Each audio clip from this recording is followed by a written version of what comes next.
आज्ञा नमस्कार। जगन्नाथ दरबार को आपण मानक स्वागत।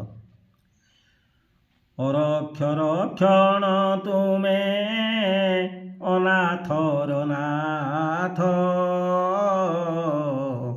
अगतिर गति आहे प्रभु जगन्नाथ। तुमे अंतर्जामी प्रभु अनंत असीम, दयामय दयितारी हे पुरुषोत्तम। केउ नामे मुंडाकिबे तुमे सर्वनाम,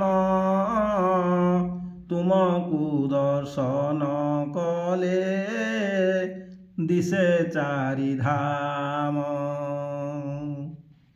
श्रीमुख दर्शने धन्य भकतर नेत्र, तुलसीर पाणी मुखे सतेजे अमृत। अवढ़ा कुपाई भक्त होइला पवित्र, आहे प्रभु तो आशीष मागई भकत। जय जगन्नाथ। धन्यवाद। नमस्कार।